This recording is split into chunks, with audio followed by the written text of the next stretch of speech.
Dostlar salam, yeni bir Power BI videosu ilə qarşınızdayıq. Dostlar biz bu videoda xüsusilə maliyyə sahəsinə aid olan bir case üzərində danışacağıq. Yoldaşlar belə ki, biz hal-hazırda report pəncərəsində bir ədəd cədvəl görürük. Hansı ki bu cədvəldə illər və aylar üzrə bir sıralama var və hər bir sıralamanın qarşısında bizim məhsulların satışından əldə edilmiş gəlir, yəni total revenue'muz, həmçinin bizim xərclərimiz var, expense'imiz və bu ikisinin arasındakı fərq isə total profit sütun başlığı altında görünür. Yoldaşlar, bundan əlavə isə bizim Init Capital adında bir kart vizualımız var. Hansı ki bu da bizim ilk dəfə əlimizdə olan büdcədəki olan məbləğdir. Hansı ki yoldaşlar bizdən indi bax bu datalar əsasında, bu məlumatlar əsasında bir iş görməyimiz tələb olunur. Yoldaşlar o nədir? Gəlin baxaq. Dostlar, bizdən tələb olunur ki, baxın bu illər ərzində və aylar ərzində biz təbii ki də müəyyən bir qazanc əldə etmişik məhsul satışımızdan, amma təbii ki də bizim müəyyən bir xərclərimiz olubdur. Və misal yanvar ayına baxdığımız zaman isə 644 yəni bizim gəlirimiz olubdur, 779 xərcimiz və ümumi qazancımız və yaxud ki bizim zərərimiz mənfi 135 olmuş görünür. Yoldaşlar bizdən tələb olunur ki, bax bu mənfi 135 təbii ki də bu aya özəldir. Yəni ki bu ayda mən mənfi 135 zərər etmişəm və digər aylarda hər birində fərqlidir. İndi bizdən tələb olunur ki, bax bunun qarşısında yeni bir sütunda ümumiyyətlə bizim ilkin əlimizdə olan büdcədən nə qədər artıb, nə qədər azalmasını biz burada göstərməliyik. Yoldaşlar, lap dəqiq desək, misal üçün mənfi 135 demək, yəni o deməkdir ki, biz əslində qazanc əldə etməmişik, normalda biz zərərə getmişik. Təbii ki də bu zərəri nə iləsə qarşılamalıyıq, elə deyil. Bax bu nə iləsə qarşılamaq bizim əlimizdə olan ilkin kapitaldan deməli çıxılmalıdır. Yəni ki, dostlar, mən əgər 1000-dən 135-ə çıxası olsam, burada mənim qarşımda 865 yazmalıdır. Yoldaşlar, növbəti dəfə isə, yəni ki, fevral ayında fikir versəniz, falan qədər, yəni ki, bir 3600 qədər bizim gəlirimiz var, 5000 qədər bizim xərcimiz olubdur və yenə fevral ayında əslində biz mənfi 373, 1373 olaraq zərər etmişik. Lakin dostlar, biz axı birinci ayda artıq 1000-dən 135-ə çıxdığımız üçün bunun qarşısına 865 yazılmışdı. Bax, indi dostlar, bu 865, yəni müsbət 865 artıq yenidən ondan 1373 çıxdığımız zaman isə artıq bu təxmini 500-nə qədər qalmalıdır. Elə deyil, yəni mənfi olaraq 500 qalmalıdır. Hansı ki, dostlar, biz əslində hətta və hətta əlimizdə olan büdcədən də xərcləyib, hətta biraz daha laf dəqiq desək, borc və yaxud da ki, büdcənin də altında, yəni sıfırın da altında bir qazanc əldə etmişik. Və dostlar, bax, bu hər dəfə kumulativ olaraq, yəni ki, toplam getməlidir, özündən əvvəlki ayın və yaxud ki, özündən əvvəlki ayda olan büdcənin üzərinə gəlməli və ya ondan çıxılmalıdır və ən sonunda isə dostlar, bu ilin sonunda bu ilkin kapital bizdə necə dəyişdi, təbii ki də digər illərdə bu necə dəyişibdir, biz onu bu şəkildə, siyah şəkildə görməliyik. Bu bizdən istənilən əsas case'dir və təbii ki də istənilən başqa bir məsələ də var. Onu da eyni qaydada videonun davamında deyəcəm. Yoldaşlar, o zaman gəlin, baxın, bu dediyimin hər birini bir tətbiq etməyə çalışaq. Yoldaşlar, bunun üçün əlimizdə bir ədəd data deməli table var. Hansı ki, data table'ında ümumi olaraq məhsullar və onlardan gələn gəlir, satış və digər sütunlar vardır və bu deməli sütuna, daha doğrusu bu cədvələ uyğun olaraq kalendar table'ımız var və həmçinin dostlar bir ədəd measure table'ımız var ki, ilkin olaraq bizdə müəyyən bir hesablamalar edilmişdir. Yoldaşlar, onlardan birincisi total revenue'dur. Hansı ki, burada görmüş olduğunuz zaten sütunların hər biri bir measure'dan gəlir. Total revenue, expense, profit. Lakin bir dənə də burada init kapitalımız var. Bu da bizim üçün yoldaşlar işin ilk başında işə giriş, yəni biz yeni başlayanda təxmini 2020-nin yanvarında başlamışıq. Artıq 2020-nin yanvarında biz işə başladığımız zaman artıq bizim əlimizdə 1000 deməli manat məbləğində bir deməli məbləğ büdcə var idi. O da bizim üçün bir ədəd measure'da saxlanılır. Dediyim kimi dostlar, indi bundan sonra biz yeni bir deməli sütun yaratmalıyıq və ya yeni bir hesablama yaratmalıyıq. Bu hesablamada hər il üzrə və ilin ayları üzrə bizim büdcəmiz necə dəyişibdir, ümumi olaraq biz bunu görməliyik. Yoldaşlar, bu əslində kumulativ bir toplama sayılır. Yəni ki, mən bu ayda, cari ayda olan qazanc və yaxud zərəri özündən əvvəlki bütün aylar ilə toplayıb, hətta və hətta yəni ilkin büdcəni də nəzərə alaraq toplayıb, mən həmin ayın qarşısına yazmalıyam. Dostlar, əslində bu bizim əvvəlki videolarımızda göstərmişik əslində bunu. Bu bir kumulativ toplamadır. Yəni üstə gələrək toplama sayılır. Yaxşı, bunu necə etmək lazımdır? Gəlin indi başlayaq. Yoldaşlar, bir ədəd new measure deyirəm, yəni measure table üzərində və bu measure hesablamağa çalışaq. Dostlar, adına daha aydın olsun deyə budget qoyacağam. Hətta kumulativ bir olaraq da bir adlandırma etmək istəyirəm və etmək istədiyimiz nədir? Dediyimiz kimi lazım olan aya qədər və ya ki, mən sentyabr demişəmsə, sentyabra qədər özündən əvvəlkilərin hər birini ilk aydan başlayaraq özündən əvvəlki bütün ayların hamısını bu şəkildə cəmləyib bunun qarşısına yazmalıdır. Yəni kumulativ toplamanın əsas anlayışı budur. Dostlar, o səbəbdən mən ümumiyyətlə hansı aydayam, cari olaraq hansı aya baxıramsa, ilk öncə tələb olunur ki, bizdən bir ədəd current date adında dostlar bir dəyişən yaradaq və bu dəyişəndə sırf hal-hazırda hansı aydayam deyə bir hesablama edək. Yoxsa bunun üçün ən yaxşı variantlardan biri max funksiyasıdır. Hansı ki filter kontekst hardadırsa, hansı sətirdədirsə və yaxud da ki, həmin o sətrin ən sonuncu olacağı üçün, misal mən sentyabra baxıramsa, bu sentyabr bu kontekstdə özündən əvvəlkilərdə ən axırıncı olacağı üçün o səbəbdən max funksiyasından deməli istifadə etmək olar. Yoldaşlar, o zaman max funksiyası içərisinə kalendar date'i ötürə bilərəm. Yoldaşlar, bundan sonra isə baxın, adi bir şəkildə kumulativ toplamamı edə bilərəm. Dostlar, bu səbəbdən bura yazacaq result və bərabərdir. Yoldaşlar, adi məsələdir ki, biz artıq normal filter kontekst axışından çıxırıq. Yəni ki, bizə bütün il lazım deyil və ya ki, hər hansı bir aralıq lazım deyil. Hətta əslində hər hansı bir aralıq lazımdır. O mənada ki, yoldaşlar, biz 2020-nin içərisində sentyabra baxdığımız zaman sentyabr özündən əvvəlkiləri toplanmalıdır. Bu dostlar, bu artıq xüsusi bir filtrin tətbiq olunması deməkdir və filter kontekstinin modify olunması isə calculate funksiyası vasitəsilə gerçəkləşdirəcək. Dostlar, calculate deyəcəm, zaten əlimizdə profitimiz var. Yəni ki, biz əslində yoldaşlar bu profit sütununu toplayırıq. Yəni ki, bu profitdə olanları toplayıb da üzərinə müəyyən əlavələrimizi eləyəcəyik. O səbəbdən burada total profiti calculating expression bölməsinə yazacağım.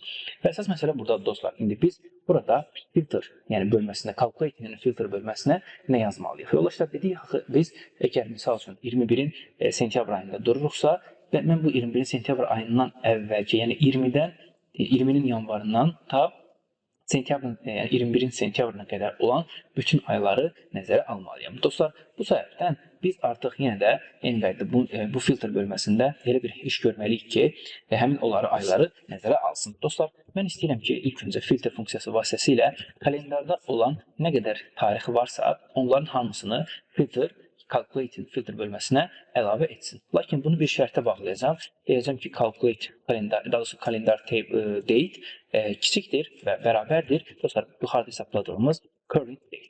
Bu artıq mən əgər filter vasitəsi ilə bu kalendarı nəzərə alıramsa, bu kalendardan hər hansı bir tarixi seçmək istəyirəmsə, bu tarix ən uzağı mənim üzərində durduğum, misal üçün sentyabr ayını seçmişəmsə, sentyabrdan current date, sentyabrdan əvvəl nə qədər tarix varsa, bunu mənim üçün bu şəkildə filtrləyib çıxaracaq və o filter funksiyası virtual olaraq, yəni bir table yazacaq, bir filter yaradacaq və onu calculate-də ötürmüş olacaq ki, sən total profiti ancaq və ancaq 2020-dən 21-in sentyabrına qədər hesabla.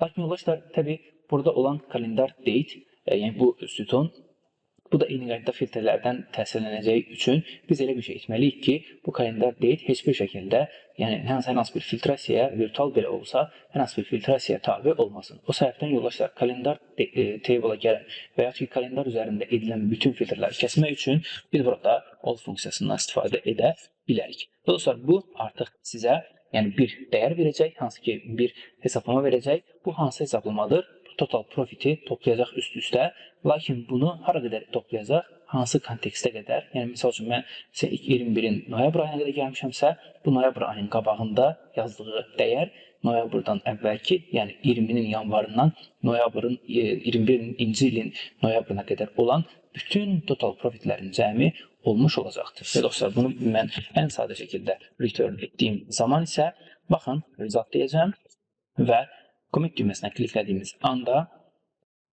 artıq yenidən bunu table vizualına əlavə etdiyimiz zaman, baxın yoldaşlar, fikir verin, normal olaraq birinci dəfə 135 yazır, ikinci hissədə isə baxın artıq 1373 yazdığını görə bilərsiniz. Sonra bu 1373 əslində fikir verin, 135 ilə, üzrsən burada 1508 yazır. Yəni bu 1508 yəni bu 135 ilə 1173-ün deməli cəmidir. Həmçinin yoldaşlar növbəti dəfə 1462 yazır. Bu isə baxın bu 3 dənəsinin artıq cəmi sayılır. Demək ki, dostlar, biz əslində istədiyimizə nail olduq. Yəni ki, biz bir kumulativ bir toplamanı gerçəkləşdirə bildik. Təbii fikir versəz, ən axırda da mənfi 146-nı baxın eyniləşdirdi. Çünki biz ilin sonunda hamısını toplayıb gəlib zaten mənfi 446-ya çatmalıyıq. Lakin yoldaşlar, bir dənə məsələni gözdən qaçırdırıq. O da nədir?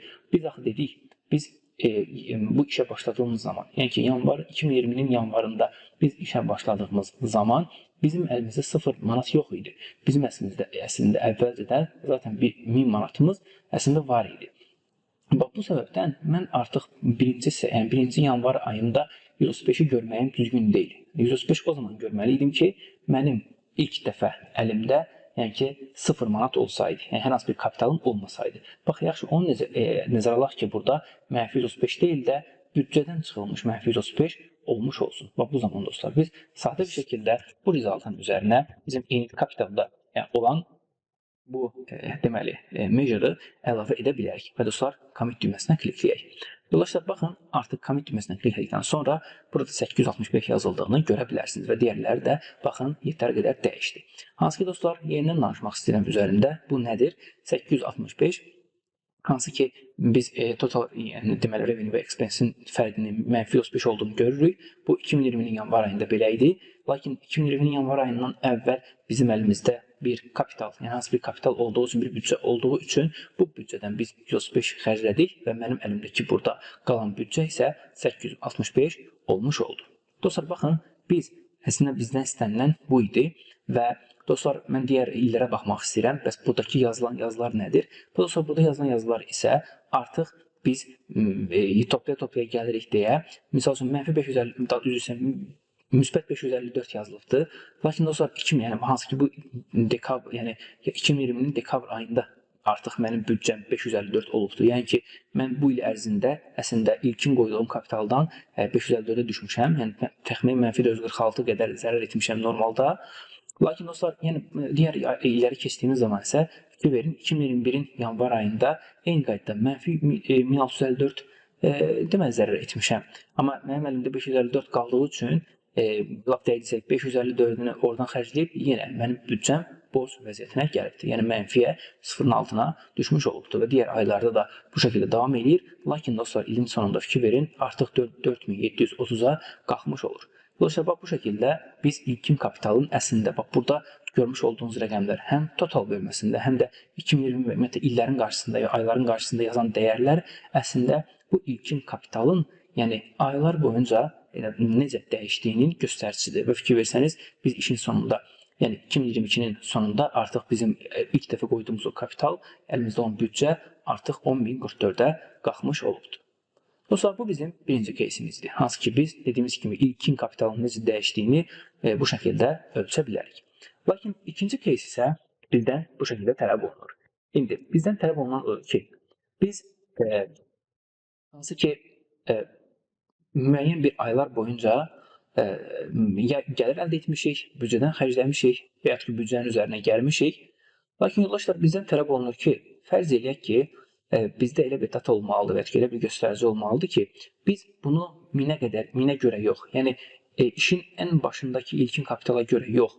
Misal üçün, ilin əvvəlindəki kapitala görə biz bir ölçüm, bir faiz göstəricisi ortaya çıxartmalıyıq. Yoldaşlar, baxın, mən burada hansı ki 2020-ci ildə əslində bu göstəricilərin hər biri aydın məsələdir ki, 1000 üzərindən olmalıdır. Hansı ki biz 2020-dən əvvəl heç bir tariximiz olmadığı üçün və ilk başlanğıc 2020 olduğu üçün bu kapital bizdə 1000-dir. Lakin yoldaşlar, axı 2021-ə keçəndə diqqətlə baxın, 2021-dən bir əvvəlki ayda artıq o kapital 554 idi axı. Hansı ki mən əslində, əgər mənim işim belə deyək, 2021-dən başlayası olsaydı, əslində mənim əlimdəki kapital artıq 1000 deyil də, mən onu 554 olaraq götürməliydim.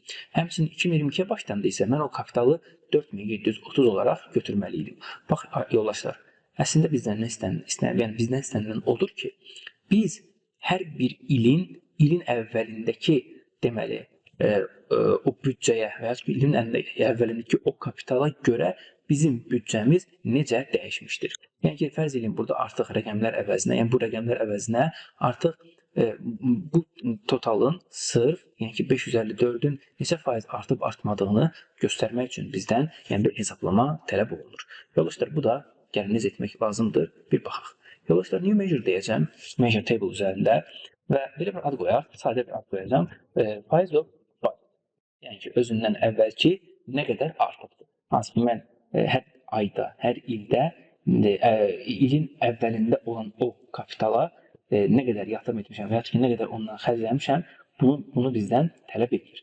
Yoldaşlar, bunu etmək üçün təbii ki də biz ilk öncə bilməliyik ki, biz cari olaraq hansı aya baxırıq. Tamam, yəni hansı hesablamaya və yaxud ki, hansı aya baxırıq, ilk öncə onu bilməliyik. Dostlar, bunu etmək üçün, yəni biz ilkin variantda gəlin həm carini tapaq, lakin cari üzərindən isə biz əvvəlki ayı tapaq. Çünki biz carini zaten bilirik. Cari bizim üçün əslində bu budget kumulativ bir hesablama elədik ya. Bu əslində bizim təbii ki də cari olanımızdır. İndi bizə lazımdır ki, bu cari olan üzərindən biz keçən ayda olanı biz tapmağa və yaxud ki, keçən periodda olanı biz tapmağa çalışaq. Lakin bu keçən periodda olan dedikdə, yəni ki, ilin əvvəlindəki, ondan əvvəlki illərdə dediyimiz isə yoldaşlar, təbii ki də hər biri aylar üzrə bölünməlidir. Yaxşı dostlar, bu dediklərimizin hamısını gəlin bir funksiya üzərində etməyə çalışaq və metodindex üzərində etməyə çalışaq. Dostlar, belə bir adlandırma edəcəm. Bir prev, deməli, year, budget. Yəni ki, əvvəlki ilin büdcəsi. Yəni ki, mən nə demək istəyirəm burada yoldaşlar?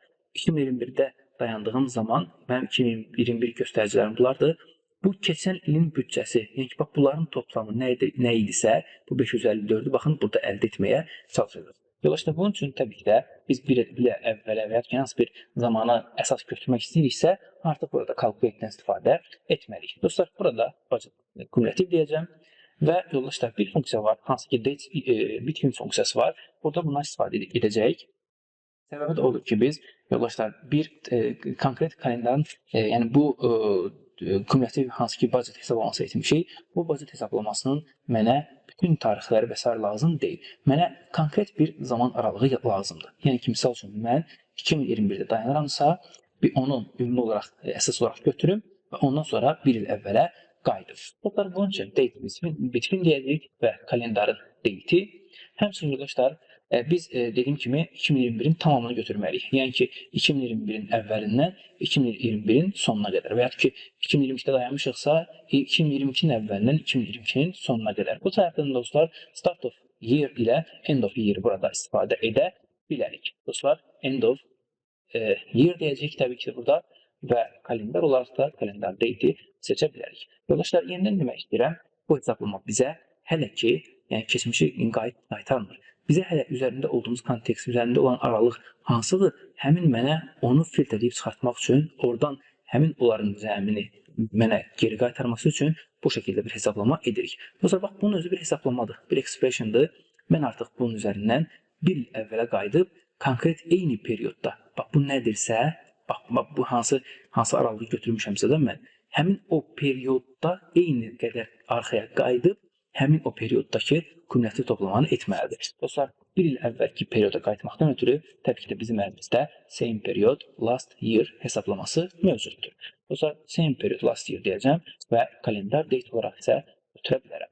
Dostlar, yenidən demək istəyirəm ki, prev year budget funksiyası daxilində və bu dəyişən daxilində bizə lazım üzərində durduğumuz hansı periyoddursa, o periodu götürürəm və o perioda uyğun olaraq uyğun gələn keçən ilin periodları nədirsə, onların hamısını yenidən deməli, bu budget kumulativ içərisindən eksport edib və yaxud ki, onun içərisindən yenidən hesablatdırıb geri qaytarıram. Yəni, bu dəyişən içərisinə əlavə edirəm. Bu işin əslində ən çətin məsələsi idi, ən çətin variantı idi. Əgər bunu bura qədər başa düşüldüsə və bunu necə etdik, bu bizə hansı funksiyalar nə qaytardı, artıq bundan sonrası asan olacaqdır. Yoldaşlar, növbəti addımda isə biz artıq əsas hesablamamızı etməliyik. Bu da nədir yoldaşlar? Sadə bir məntiqlə burada bir məntiq qurmalıyıq. Hətta gəlin onu deyim sizə nədir məntiq. Biz yoldaşlar aydın məsələdir ki, bu hesablama daxilində sırf hələ ki prev year budget tapmışıq. Nə deməkdir bu? Hansı ki mən 2021-in deməli 2021-in üzərində durduğumuz zaman, hansı ki bu aylarda ilin əvvəlinə görə, yəni ki, mən tutaq edirəm iyul ayında 2356 qazanc əldə etmişəmsə, bu ilin əvvəlindəki büdcədən nə qədər artıqdır? Yəni ki, biz nə qədər artmışıq ilin əvvəlinə uyğun olaraq, bunu bizdən tələb edir, tamam? Həmin bunu etmək üçün, yəni ki, biz bu şəkildə ilk öncə əvvəlki, yəni üzərində durduğumuz ildən əvvəlki ilin sonunu və yaxud da ki, üzərində durduğumuz ilin əvvəlini biz onu tapdıq ki, bu 554-dür. Tamam. İndi isə yoldaşlar, məsələ budur ki, bu mən 2021-dən danışanda bu asandır. Bəs yaxşı, bu 2020-də olanda nə olacaqdı? Dostlar, 2020-dən əvvəl axı heç nə yoxdur. Yəni ki, sanki blank kimi olmalıdır da, bölünür, düzdür. O da düzgün deyil təbii ki də. Yoldaşlar, 2020-dən əvvəl biz 1000 olaraq bunu qəbul etməliyik. Bu səbəbdən yoldaşlar, 2020 olanda 1000, digər aylarda və ya digər illərdə isə biz özündən əvvəlkini götürməsini təmin etmək üçün artıq burada mütləq şəkildə bir şərt verməliyik. Dostlar, həmən deyəcəm ki, zaten bu axırıncı proseslərində var result bərabərdir nəyə? Yoldaşlar, biz burada bir şərtləndirmə eləməliyik. Üzərində hal-hazırda durduğumuz il bizə lazım olan ildirsə və yaxud da ki, üzərində durduğumuz ildən öncə hər hansı bir il yoxdursa, o zaman, əgər özündən qabaq heç bir dəyər yoxdursa, bunu büdcəni 1000 olaraq götürsün və yaxud ki, ilkin dəyəri 1000 olaraq götürsün, ilin əvvəlindəki dəyəri.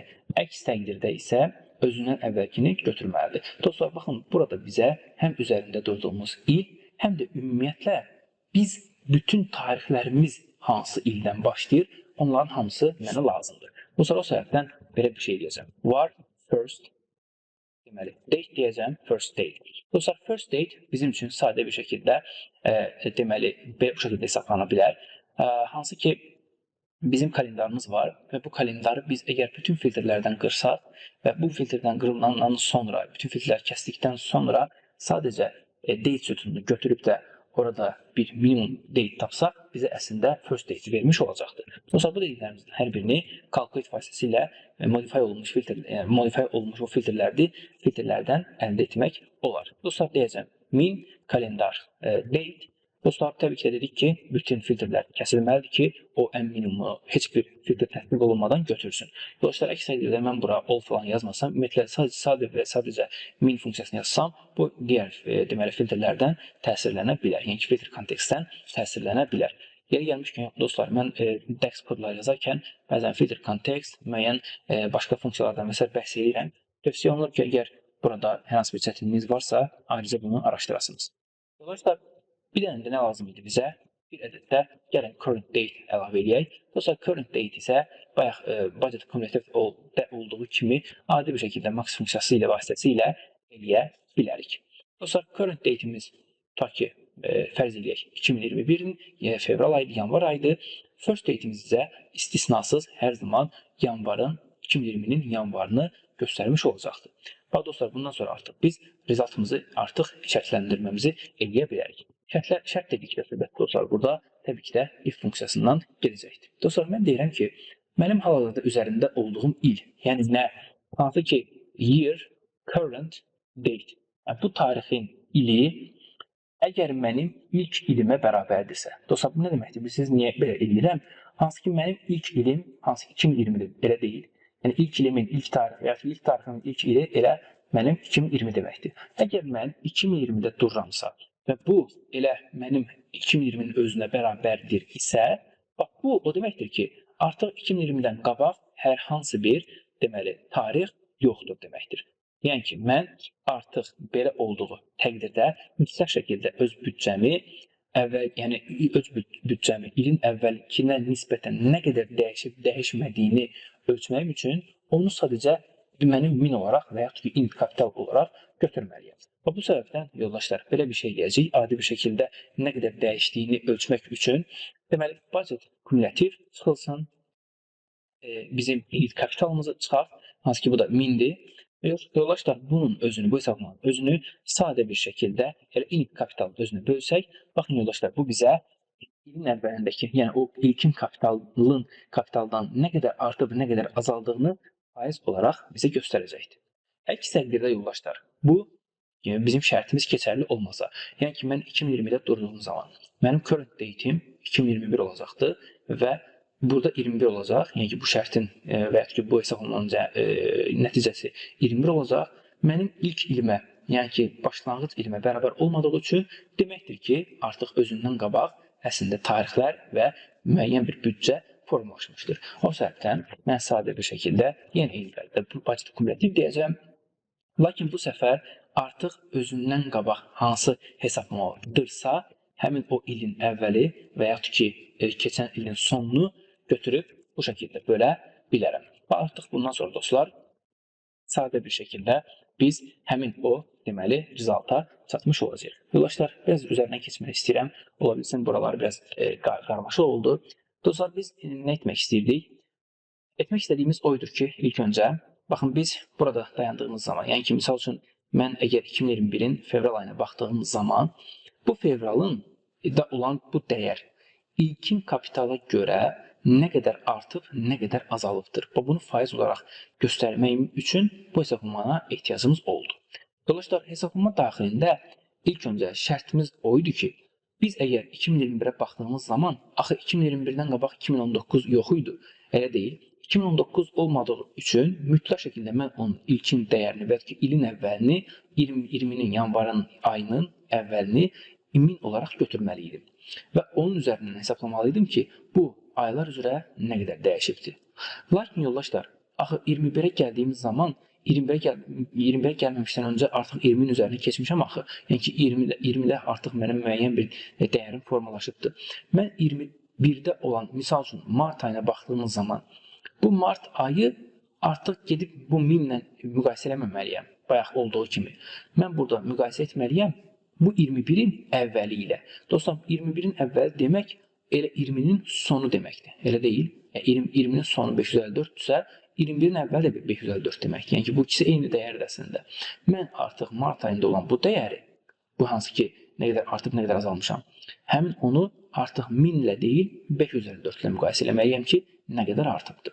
Dostlar, həmçinin 2022-yə gəldiyim zaman isə yenə mən gedib artıq özündən bir əvvəlki, yəni və yaxud da ki 21-in sonu və yaxud da ki 22-nin əvvəli ilə müqayisə etməliyəm. Məsələn, mən fevral ayında 5500 qazanmışamsa, bu artıq nə 554-ə, nə 1000-ə görə yox, sırf özündən əvvəlki 4730-a görə necə dəyişibdir. Bax, bunu bu şəkildə ölçməliydim. O səbəbdən buna ehtiyacımız olduğu üçün bu şərti əslində bizim ən başlı şərt oydu. Lakin dostlar, buna gəlib çıxana qədər dedik ki, bizə ilk öncə keçən ilki dəyər lazımdır. O səbəbdən keçən ilki dəyəri hesabladıq müəyyən bir şərtlər daxilində. Həmçinin yoldaşlar, burada bizə yoxlamalar ehtiyac var idi ki, görək bizim kalendarımızda hal-hazırda üzərində durduğumuz kontekstdə əvvəl dəyər varmı, sonra dəyər varmı? Bunu yoxlamaq üçün isə biz first date və current date-dən istifadə etdik. Yoldaşlar, təbii siz burada deyə bilərsiniz ki, zaten birlikdə 2020-dən qabaq yoxdur. Ən azı first date-i əlinizlə yaza bilərdiniz. Amma təbii daha dinamik olması üçün bu şəkildə first date-i hesablaya bilərsiniz. Lakin max date isə artıq başqa məsələ. Dostlar, bunların hamısını hesabladıqdan sonra biz aşağıda result bölməsində artıq həmin yoxlamanı edirik. Hansı ki, bu yoxlamanı ona görə etdik ki, görək bizim əvvəlki tariximiz varmı, yoxdurmu? Yoxdursa, bunu init kapital olaraq götürmüşük, 1000 olaraq. Lakin əks təqdirdə isə bunu keçən ilki ilin və yaxud ki, cari ilin ilk dəyərinə görə bir hesablama etmişik. Yoldaşlar, bunun özünü də faiz ilə ifadə etdiyimiz zaman artıq bunu biz fərqli nöqtələrdə istifadə edə bilərik. Yoldaşlar, gəlin elə baxın, birinci bu table üzərində istifadə edək, görək necə görsənir. Baxın yoldaşlar, table'ını atdıqdan sonra müəyyən bir dəyərləri bizim üçün gətirmiş oldu. Yoldaşlar, bu dəyərlər nədir? Gəlin bunun üzərində danışmağa çalışaq. Diqqətlə baxın yoldaşlar, 865 yazır və qarşısında isə -13. İlk öncə xatırladım, bu 865 nə idi və qarşısında olan nədir? Dostlar, 865 mənim 2020-nin yanvar ayında olan bir qazancımdan əldə edilən, məsələn, bizim müəyyən bir zərərimiz var. Yəni, bu alış-verişdən əldə edilən müəyyən bir zərər var. Bu zərərin büdcədən çıxılmış nəticəsidir. Yəni ki, mən 1000-dən 135-i çıxıb, mənim büdcəmdə 865-i saxlamışam və digərləri də o şəkildə. Qarşısında olan faiz isə indi hesabladığımız. Bu isə bu ilkin dəyərə görə, yəni 1000-ə görə bu nə qədər azalıbdır? Baxıram ki, o 13% azaldığını görə bilərsiniz. Həqiqətən təxmini ilə 13%, yəni 135 ilə yazıb 135, təxmini yəni 13.50 qədər azalıbdır. Lakin növbəti dəfə də yoldaşlar, 1373 dəfə, yəni daha sonra 1173 zərər etmişik. Bu 865-dən çıxıldıqda artıq 508 qalıbdır. Bu 508 indi, bax bu qarşısında yazan 150. Bax bu 1000-ə görə, yəni ilkin kapitala görə, ilin əvvəlindəki o kapitala görə nə qədər azaldığını göstərir. Yəni 150% deməli biz zərər etmişik. Dostlar, bu şəkildə davam edir. en sonunda isə fikir versəniz, mənfi 44.60 olduğunu görə bilərsiniz. Yoldaşlar, bu isə 554 yazılıbdır. Hansı ki biz ilin sonunda bayaqlar dediyimiz kimi mənfi 446 zərər etmişik, ümumi olaraq büdcədən xərcləmişik. Bu da ümumi büdcənin 44.60% qədər azaldığını göstərir. Lakin yoldaşlar, indi növbəti aylara baxırıq və növbəti illərə baxırıq. Yenə eyni qaydada müəyyən göstəricilərimiz var. Lakin işin ən sonunda burada 753% yazdığını görə bilərsiniz. Yəni ki, biz ilin əvvəlindəki, yəni ki, 2021-in əvvəlindəki dəyərimizə, yəni nəyə? Bax, 554-də. Burada artıq mini saymıram yoldaşlar. Səbəbi nədir? Artıq biz şərt qoymuşuq axı. İlin əvvəli deyilsə, yəni ki, ortasıdırsa artıq bu bizdə gedib mini deyil də bu table'da olan dəyərlər gedib 554 ilə müqayisə aparmalıdır. Yəni ki, dostlar, burada yazılan bu dəyər 753. Tamam. 4730-un 554-dən neçə faiz qədər artıb və nəticəyə gəldiyinin göstəricisidir. Yoldaşlar, indi diqqətlə baxın 2022-yə. 2022-də isə 112% yazıbdır. Dostlar, normalda mən əgər bunu 1000 üzərinə hesablasaydım, burada təxmin elə 1000 neçə faiz yazılmalıydı. Lakin artıq burada 112% yazıbdır. 112% nə deməkdir dostlar? Baxın, yəni 4730-un 10.000 olması, yəni ki 112% artmasına gətirib çıxartmışdır. Yoldaşlar, baxın, bu da yəni bu hesablamanın bir növüydü. Hansı ki birinci hesablamamız dediyimiz kimi ilkin kapitala görə kumulativ bir toplama elədik. İkincidə isə özündən əvvəlki ilin, cari ilin, yəni ki əvvəlinə və ya özündən əvvəlki ilin sonuna nə qədər artıb azaldığını büdcənin dəyişdiyini və göstəricisi idi. Yoldaşlar, bunu tək table üzərində deyil də, mən istəyirəm ki, burada hazır saxlamışam artıq yerlərini müəyyən bir vizuallar üzərindən də görək. Elə birinci başlayaq bu kart vizualından. Sadə şəkildə bu kart vizualını atdığımız zaman, yoldaşlar, baxın, hər bir ilə çevirdiyimiz zaman o ilin əvvəlindən nisbətən nə qədər artdığını ilin sonunda görə bilərik. Yoldaşlar, belə bir cədvəlimiz də var, aşağıda olsun, belə bir vizualımız da var. Classic column və line chartdır. Bu line chartın x-oxuna deməli aylarımızı əlavə etmək istəyirəm. Burada dostlar bir müqayisə aparmaq üçün, yəni görüm bizim profitimiz ilə, yəni ki bizim müəyyən bir profitimiz var. Bu profit ilə ümumi olaraq büdcənin ilin əvvəlinə görə dəyişimi necə olubdur, bir onu yoxlamaq istəyirəm, bir vizual olaraq görmək istəyə bilərəm. Tamam, bunu necə görək?